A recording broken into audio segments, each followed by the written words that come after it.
Some places feel wrong the moment you arrive. Not haunted wrong. Not scary movie wrong. Just off.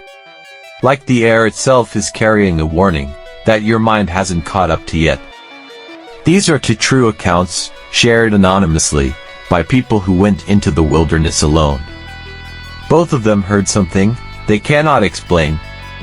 Both of them were followed. And both of them are lucky to have made it back out. Turn off the lights. Put in your headphones. And whatever you do, if something calls your name from the dark, don't answer. This account was shared anonymously by a listener from the upper Midwest. I've been camping alone my entire adult life. It never scared me. I know how to read a trail, set up in the dark, and stay calm when things don't go as planned. So when I decided to take one last solo trip up north before winter shut everything down, I wasn't nervous. I was looking forward to it. The spot I chose was a small, secluded lake, about 3 hours from home. I'd been going there for years. Rarely saw another person out there, which was exactly the point. Just me, the water, and the trees. The first 3 days were perfect.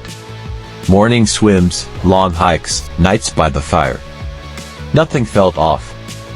Nothing felt wrong. I felt completely at ease. Then came the 4th morning. I unzipped my tent just after sunrise, stepped outside to start coffee, and stopped. There were boot prints all over my campsite. Not animal tracks. Heavy boot prints from large boots I didn't own. They weren't there when I went to sleep. Someone had walked through my camp in the middle of the night. Not around it. Through it. Some of the prints went right up to the front of my tent, stopping just inches from where I had been sleeping. My first reaction was confusion. My second was fear. I spent the entire morning searching. Through the trees, around the lake, both directions on the trail. I found nothing. No campfire, no gear, no sign of anyone. Just the prints, and the silence. What got to me wasn't that someone had come to the lake. It was that they came at night. In the dark, through unfamiliar woods, and walked right up to my tent. And then left. Without a word. Without waking me. Without any reason I could understand. I thought about leaving that day. I almost did. But I talked myself out of it. The sun was up, everything was calm, and I convinced myself it was just some local who knew these woods better than I did. I kept telling myself that. The day passed slowly. By the time the fire was going that night, I had almost convinced myself I was fine. I was sitting in my chair, half dozing, wrapped in my jacket. The fire had burned down to low coals. The lake was still. I was somewhere between asleep and awake, that strange in-between place, where everything feels slightly unreal. And then I heard my name. Called out from somewhere in the trees. I was on my feet, before I even knew I had moved. Heart hammering. Eyes wide. The forest was completely still. I called out hello. My voice echoed across the water, and disappeared. No response. I sat back down. Told myself it was a dream. Half an hour passed. And then I heard it again. My name. From the darkness. From the trees. But this time, I was wide awake. The voice was calm. Almost gentle. Like someone calling out to an old friend. Like he already knew I would come. I stood up and stared into the tree line. He said my name again. Closer now. I took a few steps toward the trees, and stopped myself. Everything inside me said, do not go in there. I called out hello one more time.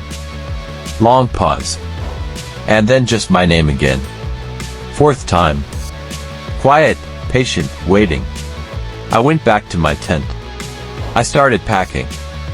The fire was nearly dead.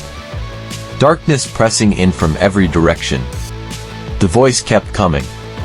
getting closer. At some point I heard footsteps on the leaves. Not far. I didn't look. I grabbed what I could, left the rest, and walked out. Fast, but not running. Running felt dangerous. I got to my truck, locked the doors, and drove out without headlights until I hit the main road. I never went back for the rest of my deer. I never went back to that lake at all. I still think about that voice almost every day. I still can't explain how it knew my name. And I still don't know what would have happened if I had walked into those trees. This next account was shared anonymously by a listener from the Pacific Northwest. I want to be honest about something upfront. I had never been camping alone before. I had always gone with friends or family. But I had just moved to a new state for work, didn't know many people yet, and had a long weekend coming up. I booked a small rental cabin near a national forest. The plan was simple. One night at the cabin, then hike out to the campsite the following morning, spend one night in the woods. Just me.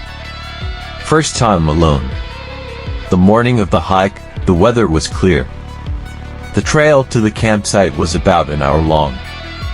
For the first few minutes, I was focused on adjusting my pack. But once I settled in and had nothing else to concentrate on, I started to feel something. A feeling of being watched. I told myself it was just nerves. That it would pass. It didn't pass. Every time I looked out into the trees past the edges of the trail, that hollow, uncomfortable feeling came right back. I kept going anyway. Fought those feelings all the way to the campsite. The site itself was small, clearly not well used. I started unpacking, followed the instructions for my tent step by step. Got it up in about 15 minutes. I was just putting the rain cover on when someone walked into the campsite. A man, tall, looked around my age. He looked over at me, waved, and smiled. But the smile was wrong. Only his mouth moved. The rest of his face was completely still. Blank eyes, expressionless forehead. Just a smile, on a face that wasn't really part of it. I looked away and kept working. He set up a small tent not far from mine. And I noticed right away, it was all he had. No sleeping bag. No food. No camp stove, no lantern, no real pack. Just a sling bag the tent came out of. The tent itself was mostly mesh, no rain cover, no insulation. For a cold night in the mountains, he was completely unprepared. He sat down in front of his tent and did nothing. No phone, no book, nothing. Just sat there. And every time I happened to glance over, his eyes were already on me. I'd look away. A minute later, I'd look back. Still watching. As the afternoon went on, something shifted inside me. I kept thinking about being out here in the dark with this person. Someone who came with nothing, prepared for nothing, and whose only activity since arriving was to watch me. I made a decision. I started packing my things back up. The moment I started, he stood up. Got out of his tent and stood beside it. Smile gone. Face flat, eyes locked on me. I shoved everything into my bag and left. I started walking back down the trail. Checked behind me every few minutes. For the first part, the path was empty. About 10 minutes in, I looked back again. And he was there. Far back, moving through the trees along the trail. Following me. I don't have words for what I felt in that moment. I picked up my pace, but I didn't run. I didn't want him to know I'd seen him. I made it back to the rental cabin, with just enough light left. I got inside. Locked every door. Locked every window. I stood at the back window for 15 minutes, watching the woods as the last light disappeared. The sun fully set. Everything went dark. And then there was a knock at the front door. Not a polite knock. He was pounding his fist against it. over and over. I called the police immediately. The moment I started talking, the knocking stopped. A pause. Then footsteps circled the cabin. 2 or 3 hard thumps on the windows. Then his footsteps ran into the woods, and everything went quiet. Officers arrived 20 minutes later. They found no one. His tent was already gone from the campsite. The officers agreed his behavior suggested bad intentions. But there was nothing more they could do. I think about that man every time I'm near a trailhead. The smile that didn't reach his eyes. The tent with nothing inside it. I listened to what I felt on that trail, even though I almost didn't.